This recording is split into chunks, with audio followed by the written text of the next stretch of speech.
Miss Beth, this will be for you to play with. And when Brother Mark and these girls gets out of hand, it won't just be a toy. It can be something to beat them with.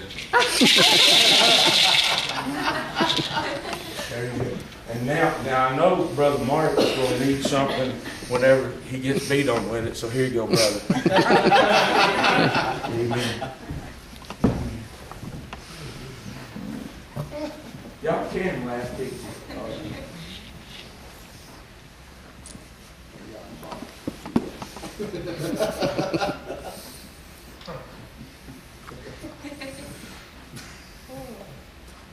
Well, let's see, I got one more. Who should I pick on next?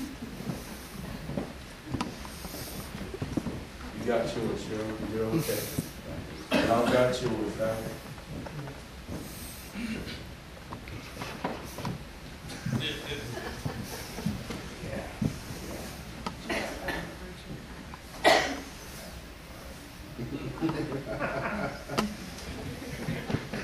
I know from time to time to eat that.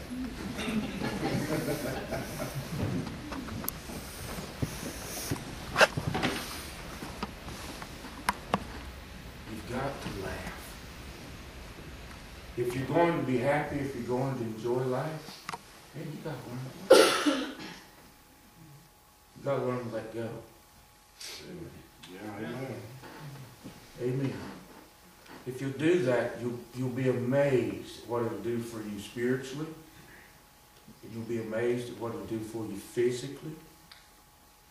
You'll be amazed at what it'll do for you emotionally. Just to laugh. Just to...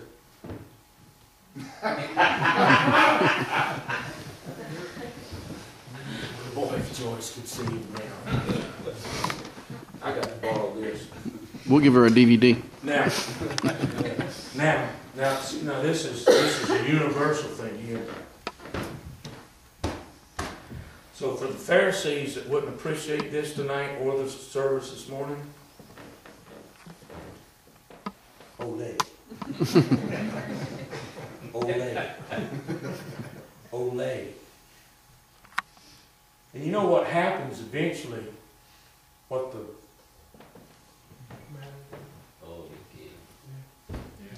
And how does the matador kill him? Source. Huh? Yeah. Amen. Look, church. You've got to live this thing, and you've got to labor because you've got hope tonight, and you just got to laugh. When you see the condition the world's in, look, just keep one thing in mind. Proverbs chapter 1, there's coming a day when God's going to laugh at the calamity.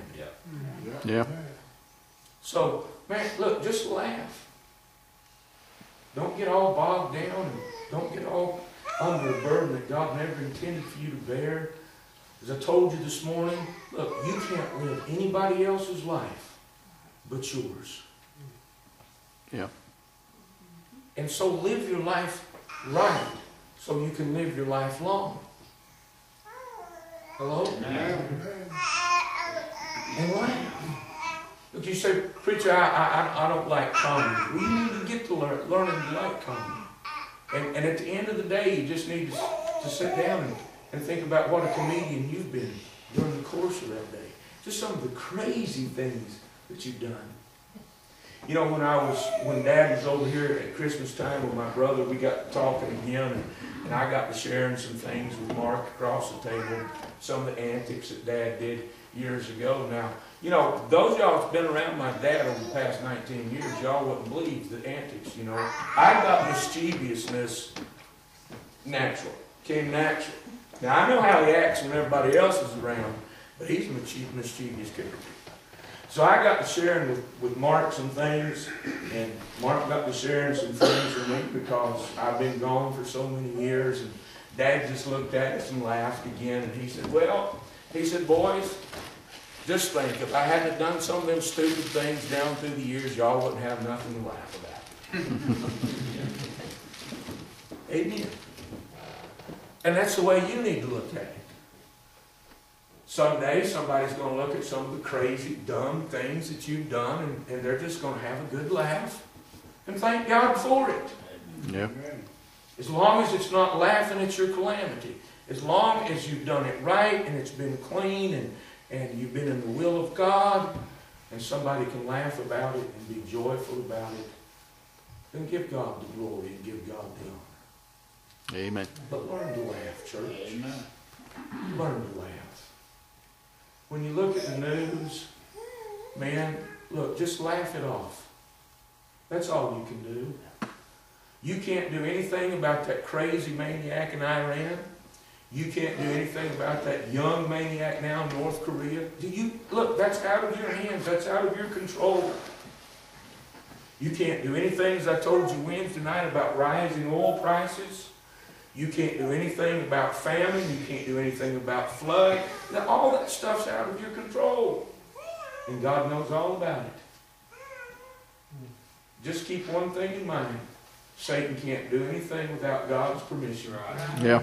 And every once in a while, you just need to sit down and laugh at the devil. Yeah. Just sit down and laugh at it. And look, you know, when he says, what are you laughing at, big boy? Just say, well, I'm just laughing now because I get the last laugh.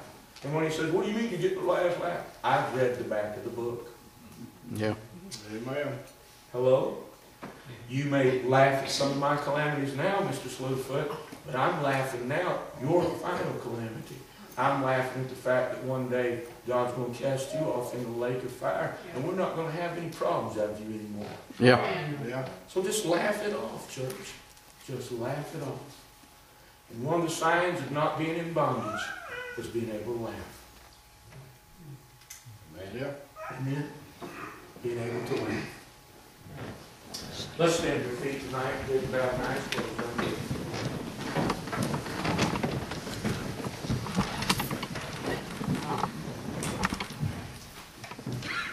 Look,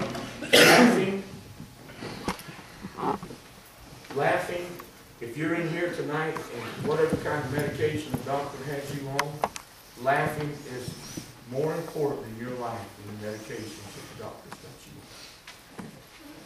I hope you realize that tonight. You just wouldn't believe it.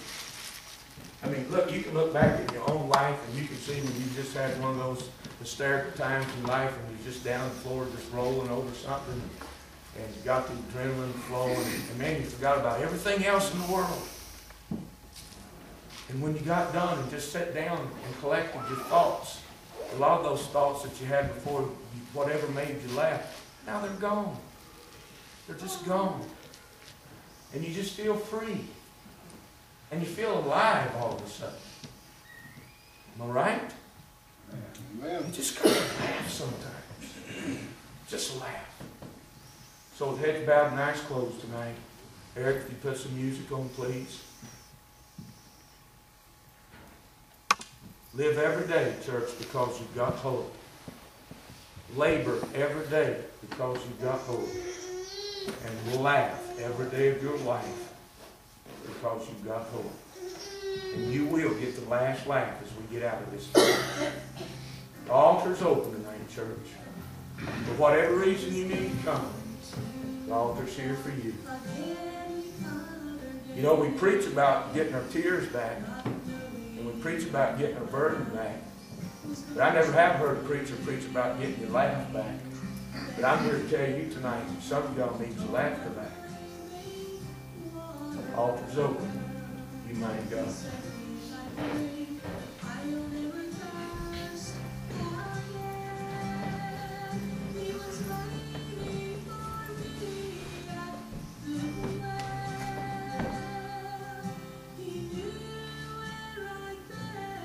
Waiting for you at the well tonight, church.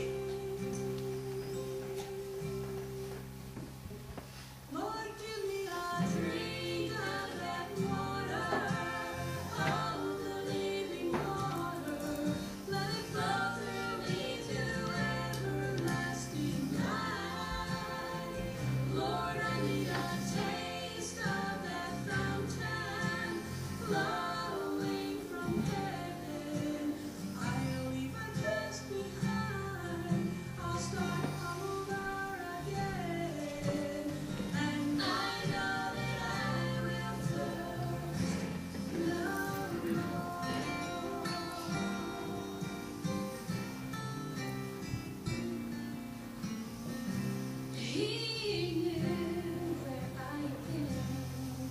And you told me all I'd done, yet you left me anyway. And he'll do the same for you if you will only ask him to. Just trust him and you'll be forever changed. He is waiting for you at the way.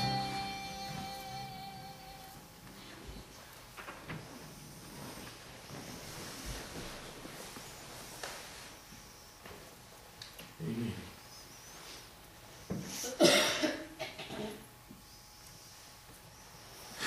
You know, Brother Doug mentioned this to me the other night after service. Some things in life people forget and they never forget it. But when I was preaching the other night, I said I never had in my life had to worry about teenage girls chasing me. And Brother Doug reminded me, and you know, there was a year, some years ago, when Miss West talked me into being the mascot at Temple. And I told her the only way I would wear that eagle suit is that nobody ever knew that it was me. That's when Ernest was alive. So I brought that, I kept it in the swamp, kept it in a black plastic bag. And the first ball game I went to, I told Rhonda before I went that night, I said, I've got to go buy me a new pair of tennis shoes. She said, you don't need a new pair of tennis shoes. I said, yes, I do. I said, the first thing that Nathan and Mitzi will look at when I go in there tonight is they're going to look at the shoes that Eagle's got on. And I said, they know my shoes. So I run down to Kmart and got me a cheap pair of tennis shoes. And sure enough, that's exactly what they looked at. And Mitzi even concluded that a lot of my actions was actions like Dad. The way that eagle was walking walked a lot like Dad. But they didn't figure it out until we finally told them. But what I'd do is I'd have Ernest come by here and pick me up. Mildred didn't even know. We didn't let Mildred know. He just, every time he'd tell Mildred, he said, the preacher needs me, I'll be back in a few minutes. And he'd come pick me up. He'd pick me up back here at my study door. I'd come out the study door and get me out. I'd get in the car and he'd take me. And I'd always have him drop me off down the road from whatever gym it was. He said, preacher, let me. I said, no. I said, look, some of these folks here know you and they'll put two and two together. If they ever see you drive up and me get out of your car, they'll know it's me. So I'd have him drop me off way down.